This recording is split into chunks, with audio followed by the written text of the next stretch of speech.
Kita sambung dengan soalan nombor 6, kertas 1, soalan peperiksaan SPM sebenar tahun lepas iaitu tahun 2024. Jadual menunjukkan perbelanjaan bulanan Zali yang bekerja sebagai seorang jurutera. Gaji Zali pada bulan Mei ialah RM8,000. Kemudian dia kata pada bulan Jun Zali menerima kenaikan gaji 10%. Jadi kita kena kira dulu gaji baru Zali. So gaji dia sekarang adalah RM8,000. So kenaikan gajinya adalah 10%. Darat dengan RM8,000 bermaksud Zali menerima kenaikan gaji sebanyak RM800. Jadi gaji baru Zali sekarang ni dah jadi RM8,800.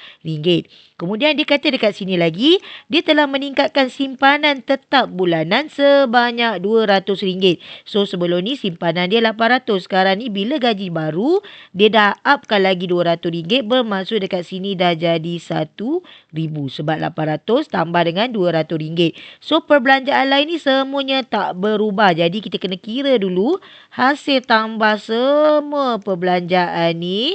Kamu kira semua hasil dia.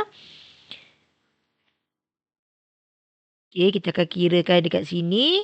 RM1,000 tambah dengan RM1,200. Kamu tambahkan lagi dengan RM400. Kamu tambahkan dengan RM1,000. Kamu tambahkan dengan RM1,500. Kamu tambahkan dengan RM650.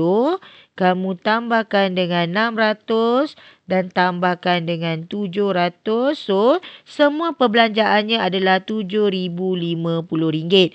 Jadi, kita nak tahu aliran tunai. So, aliran tunai kita kena ambil pendapatan dia tolakkan dengan perbelanjaan. Jadi, pendapatan baru RM8,800 tolak perbelanjaannya adalah RM7,050. Jadi, dekat sini kita akan dapat aliran tunai dia adalah RM8,800 tolakkan dengan RM7,050. So dekat sini adalah RM1,750. So kalau soalan tanya, ini adalah sebenarnya aliran tunai positif. Sebab apa positif? Sebab terdapat lebihan wang daripada perbelanjaan tersebut.